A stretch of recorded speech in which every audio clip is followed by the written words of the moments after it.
طواف جب ہم کر رہے ہیں تو ہمارا یہ حصہ رائٹ والا جو ہے وہ کھلا رہے گا، اور یہ نیچے سے کر کے یہاں ڈالے رہیں گے لیفٹ پر، اس کو استباء کہتے ہیں۔ تو پھر اس کے بعد 3 مرتبہ رمل کرنا، رمل مطلب ذرا تیز تیز چلنا ہے 3 چکر میں، ہم کو 3 چکر میں طواف کے تیز چلنا ہے، 7 چکر ہی لگانے ہیں۔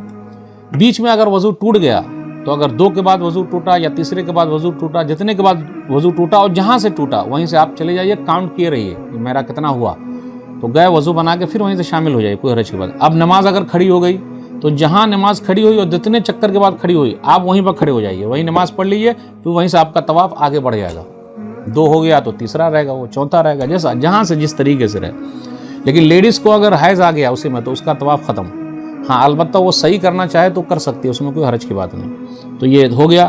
طواف کرنے کے بعد 2 رکعت نماز پڑھنی مقام ابراہیم کے پاس، اور وہ جو کہا جاتا ہے ابراہیم علیہ السلام کے لیے یہ سیڑھی تھی اور اوپر لے جاتا تھا وہ، واللہ عالم، یہ کہیں سنی سنائی بات ہے، دلیل نہیں ہے اس کے بارے میں۔ ہے مقام ابراہیم، یہ مصلی ہے، نمازیوں کے لیے وہ سترہ ہے، وہ حصہ بنا دیا گیا نماز پڑھنے کی جگہ۔ قرآن کریم کے اندر آیا کہ بھئی یہیں سے تم لوگ اپنا منہ کر لو، نماز پڑھو۔